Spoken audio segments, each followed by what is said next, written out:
दोस्तों, आज हम बात करने वाले हैं एक 2022 सुपर नेचुरल हॉरर मूवी के बारे में जिसका नाम है the exorcism of God. Movie के स्टार्टिंग सीन में हमें एक आदमी दिखाया जाता है जिसका नाम है डॉक्टर नेल्सन। ये हड़बड़ी में कहीं जा रहा होता है। तूफानी रात थी। वो बहुत ज़्यादा डरे हुए थे।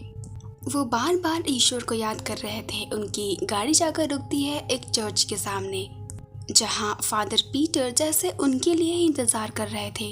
दोनों मिलके फाइनली घर में जहाँ पहुँचते हैं और यहाँ पर हमें पता चलता है इस घर में एक लड़की मकाली पोजेस्ड है।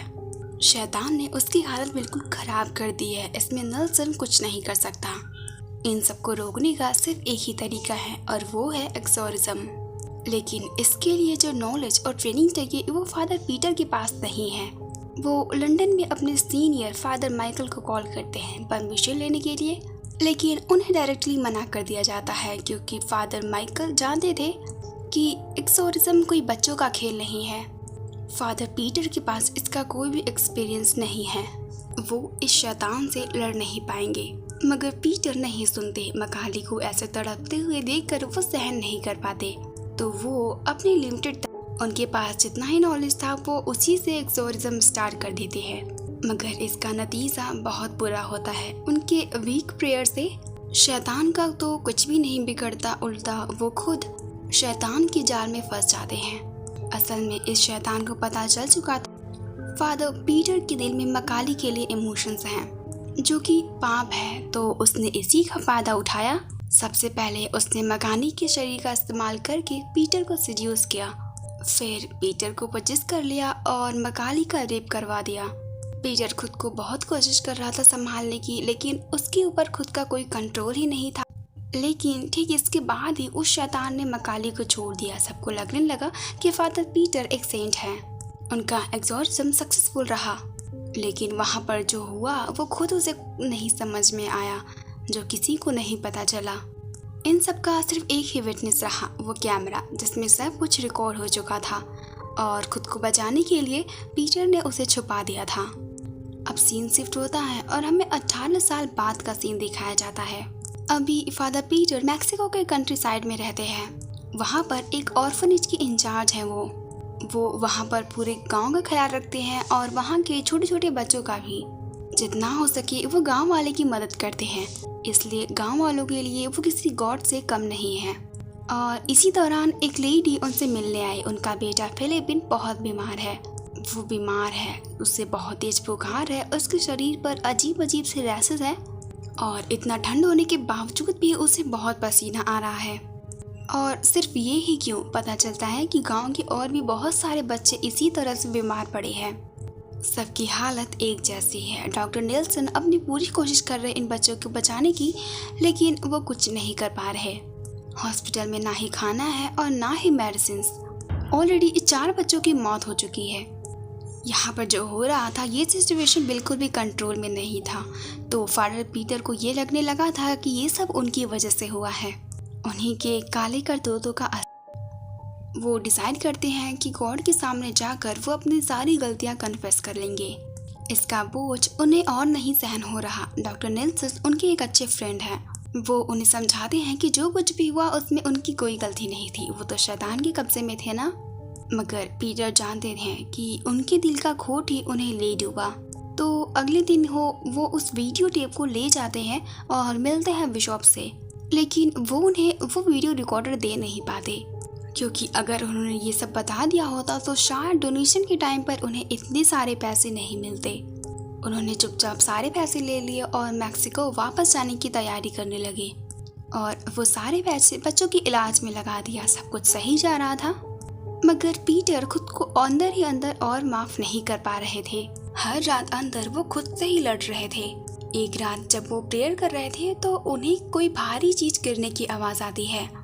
जब वो उस आवाज का पीछा करते करते प्रेयर हॉल में जाते हैं तब वहाँ पर उन्हें क्रॉस खाली मिलता है। जीसस की मूर्ति नहीं थी वहाँ पर और फ्लोर पर फ्रेश ब्लड गिरा हुआ था।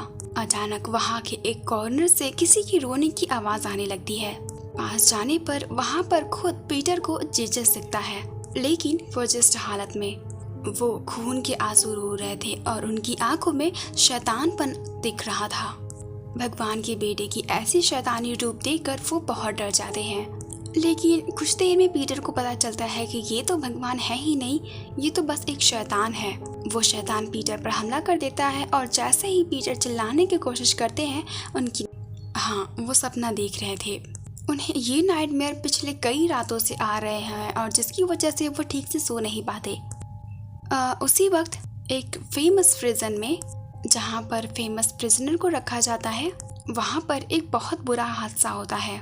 एक गार्ड कैदी को खाना दे रहा था तो उनमें से एक पागल लड़की उसकी उंगली काट लेती है। वैसे तो ये किसी पागल के पागलपन था, इन रियलिटी इसका जड़ कहीं और था। वो लड़की कोई नॉर्मल प्रिजनर थी ही नहीं, वो शैतान के द्वारा पोजेस्ड थी। और इस जेल में आने के बाद से वो बस फादर पीटर से मिलने की मांग कर रही है। जेल का जो वार्डन था उसे देखकर वो समझ जाते हैं कि इसे किसी डॉक्टर की नहीं बल्कि प्रीस्ट की ज़रूरत है। तो वो अगले दिन ही पीटर को जेल में आने के लिए रिक्वेस्ट करते हैं। वहाँ पर डॉक्टर नेल्सन पहले से ही थे और वहीं से पीटर को उस लड़की का इतिहास पता चलता है। इस लड़की का नाम एस्पेरेंजा है और उस पर खून का आरोप है। उसने एक आदमी की बहुत ही बेरहमी से खून करके पेड़ से लटका दिया था। उसके शरीर के हर एक हिस्से से खून बह रहा था और इसका गर्दन भी टूटा था। ऐसे भयानक तरीके से क्या कोई इंसान किसी को मार सकता है भला? और इतना ही नहीं, उसने कुछ हफ्तों से कुछ भी नहीं खाया है। पता नहीं वो अब तक जिंदा कैसे है। बातों बातें में ये सभी लोग सेल के अंदर चले जाते हैं। वहाँ पर जो दिखता है उससे पीटर की हालत खराब हो जाती है। ये वही शैतान था जिसने 18 साल पहले पीटर की हालत खराब की थी। अभी वो फिर से एक बार वापस आ चुका है। इस छोटी सी बच्ची के अंदर बिल्कुल पहले की तरह ये शैतान एक बार फिर से पीटर को अपने जाल में फंसाने की कोशिश करता है। इनडायरेक्टली उसे उसके करतूतों के बारे में याद दिलाकर सबके सामने ह्यूमिलेट करता है। मगर पीटर फिर से वही गलती दोबारा नहीं दोहराना चाहते थे, तो वो इस बार एक्सोर्सिज्म परफॉर्म करने से मना कर देते हैं। पता नहीं इस शैतान को अब उनसे क्या चाहिए। लेकिन जब पीटर उनकी मॉम से मिलते हैं तो उन्हें अपना डिसीजन चेंज करना पड़ता है। पता चलता है एस्पेरेंजा किसी और की नहीं बल्कि मकानी की बेटी है, मतलब उनकी खुद की बेटी। सालों पहले उस शैतान के वश में आकर पीटर ने जो रेप किया था उसी का नतीजा है ये लड़की। उस दिन के बाद वो शैतान कहीं गायब नहीं हुआ था बल्कि मकाली के बच्चे के अंदर चला गया था। ऐसे में पीटर अपने बच्चे से मुंह कैसे मोड़ सकता है? शायद शैतान को ये सब पता था और इसीलिए उसने एस्पेरेंजा को चुना। इधर गांव में बाकी बच्चों की हालत बद से बदतर हो रही थी।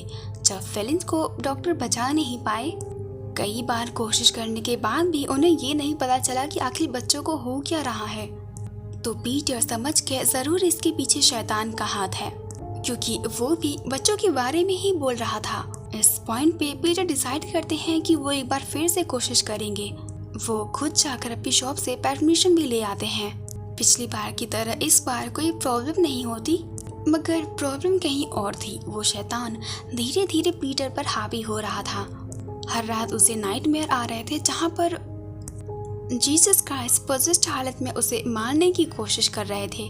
बेचारा पीटर उस वक्त तो वो हिल भी नहीं पाता था, उसे जैसे स्लीप पैरालाइज की बीमारी हो गई हो। इस बार वो कोई गलती नहीं करना चाहता था, इसलिए परमिशन मिलने के बाद वो फादर माइकल से मिलने के लिए जाता है। उनसे ही पीटर को पता चलता है कि इस शैतान का नाम बालबन है। फादर माइकल ने इस बार इस शैतान को डिफीट किया था। उनका वो एक्सोर्सिज्म सफल रहा और इसीलिए तो पीटर उन पर इतना भरोसा करता है।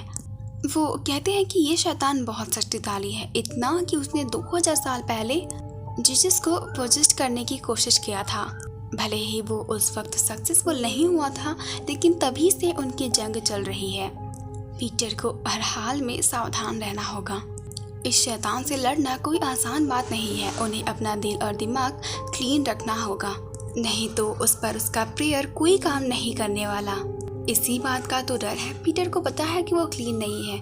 उस रात की वो गलती वो अभी भी कन्फेस नहीं कर पाए हैं। जब वहाँ पर फादर माइकल और पीटर इस बारे में बात कर रहे होते हैं तो उधर चर्च के अंदर उधर कैमिला के साथ एक बहुत बुरा हादसा होता है। जब वो मदर मैरी के सामने बैठकर प्रेयर कर रही होती हैं, तभी अचानक से ही उसके सामने से वो मूर्ति गायब हो जाती है। उसकी जगह कैमिला को दिखते हैं कुछ ब्लड ड्रॉप्स। जो कि हॉल की तरफ जा रहे थे। उन्हें फॉलो करने पर कैमिला को एक सफ़ेद कपड़ा दिखता है। उस सफ़ेद कमरे में था एक शैतानी बच्चा और उसके पीछे मदर मैरी खड़ी थी पोजेस्ड हालत में। उसी रूप में वो हमला कर देता है कैमिला के ऊपर, उसे खींचकर अंधेरे में लेकर कहीं गायब हो जाता है। कुछ देर बाद नर्सरी में सभी बच्चों को एक अजीब सी क्रीपी सी आवाज़ सुनाई देने लगती है। वो लोग डर के मारे दरवाज़ा तो बंद कर देते हैं, लेकिन इससे कोई फायदा नहीं होता। दरवाज़ा तोड़कर अंदर आती है सिस्टर कैमिला, हमला कर देती है इन छोटे छोटे बच्चों पर जिसे वो अपनी जान से भी ज़्यादा प्यार करती है। सबसे पहले उसे रोकती है मकाली, उसके बाद फादर माइकल और पीटर भी वहाँ पर आ जाते हैं। सबके प्रेयर से बहुत ही मुश्किल से कैमिला शांत हो जाती है, मगर बच्चों की हालत और ख़राब हो चुकी थी। डर से व उस इविल प्रेजेंस से उनकी हालत और भी ख़राब हो चुकी थी। पीटर समझ गए थे कि उनके पास ज़्यादा वक्त नहीं है, तो अगले दिन ही वो जाकर हाजिर हो जाते हैं स्पिरेंजा के सामने। उनके साथ फादर माइकल भी थे। फादर माइकल उस डेमन को उकसाते हैं उसके असली रूप में रहने के लिए, क्योंकि जब वो अपने असली रूप में होगा तभी उस पर स्पेल किया जा सकता है। मगर बलबन को बेवकूफ़ बनाना इतना आसान नहीं था। वो फादर माइकल की हर्ट को कुछ सेकेंड के लिए बंद कर देता है। ऐसे में फादर अपनी प्रेस को कंटिन्यू रखते हैं। पीटर का प्रेयर तो उस पर कोई काम ही नहीं कर रहा था। उधर इस प्रिजन के बाकी सारे कैदी भी इस शैतान की चपेट में आ चुके थे, पोजेस्ड होकर अपने आप को ही मारने लगे थे। फाइनली काम आते हैं डॉक्टर नेल्सन। वो स्पिरेंजा को एक इंजेक्शन देकर उसे बेहोश कर देते हैं। फिलहाल के लिए सिचुएशन अंडर कंट्रोल था, लेकिन एक्चुअल खतरा अभी टला नहीं था। वो लोग डिसाइड करते हैं कि आज रात एक्सोर्सिज्म करने से पहले वो लोग इस प्रिजन को खाली कर देंगे। इस शैतान को कोई दूसरा शरीर नहीं मिलेगा खुद को ट्रांसफ़र करने के लिए, लेकिन लीगली ये पॉसिबल नहीं था। तो डॉक्टर सभी प्रिजनर को इंजेक्शन देकर उन्हें सुलाने की कोशिश करते हैं, लेकिन उन्हें नहीं पता था कि यहाँ पर सारे प्रिजनर्स ऑलरेडी पोजेस्ड हैं। उनमें से किसी एक ने तो चाबी भी चुरा ली थी पहले से ही, ताकि ज़रूरत के समय सभी को आज़ाद कर पाए। रात होते ही सारी जगह को होली वाटर से क्लीन करके फादर माइकल और पीटर और डॉक्टर नेल्सन अपने अपने तैयारी में लग जाते। फादर माइकल पीटर को बस एक ही बात बार बार कह रहे थे, उस शैतान की बातों में आना मत, खुद को शांत रखना और उससे ऐसे लड़ना कि तुम खुद ही भगवान हो। वो शैतान बहुत कोशिश करेगा तुम्हें बहला फुसलाकर उसका डील करना, उसका डील फाइनल करना, लेकिन उसके डील में हमेशा उसका ही फायदा होता है। इसके बाद जब फादर माइकल और पीटर स्पिरेंजा के कमरे में पहुंचते हैं तो अचानक पूरे प्रिजन की लाइट चली जाती है और सेल का दरवाज़ा अपने आप ही बंद हो जाता है। बाहर अकेले पड़ जाते हैं डॉक्टर नेल्सन। उनके पास एक गार्ड भी थे, लेकिन वो कहीं दिखाई नहीं दे रहे थे। और थोड़ी देर बाद डॉक्टर नेल्सन को उस गार्ड की लाश दिखती है। उसी समय नेल्सन की नजर जाती है उन सारे दरवाजे पर जो कि खुद ब खुद खुल गए थे। उनके अंदर कोई नहीं था, बस एक लड़की कोने में खड़े होकर रो रही थी, लेकिन वो भी स्टेबल नहीं लग रही थी। अपने हाथ को नोच रही थी वो। नेल्सन इंजेक्शन रेडी करते हैं उसे लगाने के लिए, लेकिन उससे पहले ही स्पिरेंजा वहाँ पर कहीं से आ जाती है और उस पर हमला कर देती है। और उसी वक्त वो अपने सेल का दरवाज़ा भी खोल देती है। फादर माइकल और पीटर को नेल्सन की बॉडी मिलती है उसके लास्ट मोमेंट पर। शैतान ने नोच कर खाया। मरते वक्त भी नेल्सन उन्हें वहाँ से भागने के लिए कहता है, लेकिन उससे पहले ही सारे प्रिजनर्स पोजेस्ड हालत में उन पर हमला कर देते हैं। फादर माइकल किसी तरह अपने प्रेयर से उनसे लड़ पा रहे थे, मगर इस बार भी पीटर का प्रेयर कोई भी काम नहीं कर रहा था। उसका प्रेयर जैसे एक मामूली शब्द थे। उधर उस शैतान का अग्रेसिव बढ़ता ही जा रहा था। वो शैतान सबसे पहले माइकल को अपने रास्ते से हटा देता है, लेकिन मरने से पहले फादर माइकल पीटर को समझाते हैं कि तुम्हें सब कुछ कन्फेस करना होगा, क्योंकि उन्हें पता चल चुका था कि वो अभी भी किसी सीन को कैरी कर रहे हैं। उसे कन्फेस करना होगा, नहीं तो वो कभी भी इस शैतान को हरा नहीं पाएंगे। पीटर को ऑलरेडी ये बात पता थी, वो तो माइकल के भरोसे यहाँ पर आया था। इसके बाद पीटर के सामने ही फादर माइकल की मौत हो जाती है और वो शैतान के बच्चे उन्हें नोच कर खा देते हैं। पीटर को समझ नहीं आ रहा था कि वो क्या करे। सबसे पहले वो अपनी गलती को सुधारना चाहता था, वो सबसे पहले अपना कन्फेशन रिकॉर्ड करते हैं और भेज देते हैं बिशप के पास। उन्हें पता था इससे उन्हें उस समाज से निकाल दिया जाएगा। अपने गुनाह को कबूल करके उन्हें उनकी शक्ति वापस मिल चुकी थी, जिससे वो शैतान के बच्चों से लड़ पाते हैं। मगर ज़्यादा देर नहीं, पीछे से एस्पेरेंजा उनके सर पर वार करके उन्हें बेहोश कर देती है। जब उनका सेंस उनके हाथ पैर बंधे हुए थे और वो शैतान उनका एक्सोर्सिज्म कर रहा था। पीटर के अंदर से भगवान को निकाल रहा था, जिससे वो खुद उनके अंदर जा सके। मगर पीटर इस बार इतनी आसानी से हार नहीं मानना चाहते थे। वो अपनी पूरी ताकत लगा होली प्रेयर चार्ट करने लगते हैं। दूसरी तरफ वो शैतान भी अपना ईविल प्रेयर कंटिन्यू कर रहा था। वो उन दोनों ही इक्वली स्ट्रॉन्ग थे, तो टक्कर बराबर का था। फान ने जब बलबल में देखा कि पीटर को हराना मुश्किल है, तो वो ऑर्फनेज के बच्चों को लेकर उसे डराने लगता है। वो उन ऑर्फनेज बच्चों से उनकी रूह छीनने लगा। सिस्टर कैमिला उनकी रक्षा कर रही थी। वो अपनी पूरी कोशिश कर रही थी उन बच्चों को बचाने की, मगर कब तक उस शैतान के सामने वो ज़्यादा ताकतवर नहीं है। बलबन पीटर को एक ऑफर देता है। वो एस्पेरेंजा को छोड़ देगा और तो और वो सारे बच्चे की जान भी लौटा देगा, लेकिन बदले में पीटर को अपने अंदर से भगवान को त्यागना होगा। उसे उसका शरीर चाहिए इस दुनिया पर राज करने के लिए। तभी पीटर को फादर माइकल की बात याद आती है, मगर इससे में तो उनके पास तो कोई और ऑप्शन नहीं था। एस्पेरेंजा इतनी टॉर्चर झेल नहीं पाएगी। मजबूरन उन्हें बलबन का प्रपोजल एक्सेप्ट करना ही पड़ता है और बलबन एस्पेरेंजा के शरीर को छोड़कर घुस गया फादर पीटर के शरीर में। लेकिन यहाँ पर शैतान का मकसद तो कुछ और ही था, जो हमें जल्द ही पता चल जाएगा। इसके बाद सभी बच्चे ठीक हो जाते हैं, मगर पीटर भगवान का भक्त बनकर शैतान के काम में लग चुका था। असल में शैतान को पता था कि इस आदमी के अंदर लिविंग सेंट वाली क्वालिटीज हैं। उसे पता था कि उसने जो सेक्रीफाइस किया है वो कोई नॉर्मल इंसान नहीं कर सकता, इसीलिए तो उसे पीटर की ज़रूरत थी। यहाँ पर हमें पता चलता है कि बिशप भी उसी की तरह बलबन का फॉलोवर्स है, इसीलिए उसने भेजे गए पीटर के उस कन्फेस वीडियो को डिलीट कर दिया है और अभी वेटिकन में उसे एक इम्पोर्टेंट पोस्ट पर भी रख दिया गया है, जिससे कि भगवान के घर में शैतान का एंट्री मिलना आसान हो जाए। इधर शैतान अपनी पूरी कोशिश कर रहा था इस पृथ्वी पर राज करने की, और दूसरी तरफ भगवान भी इस पृथ्वी का बैलेंस बनाने के लिए कोशिश कर रहे थे। हम देखते हैं कि एस्पेरेंजा भगवान को शरण में आ गई थी। एस्पेरेंजा की प्योरिटी के सामने पीटर घुटन सा महसूस कर रहा था। उसके छुरी से पीटर को जलन हो रही थी। सो होपफुली आगे जाकर इस शैतान से एस्पेरेंजा ही लड़ेगी, आज़ाद कर देगी इस शैतान को अपने पिता से।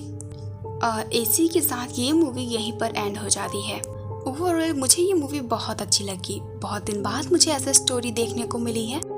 Right on the comment section. Guys, thank you so much for watching this video. मिलते हैं किसी नेक्स्ट वीडियो में।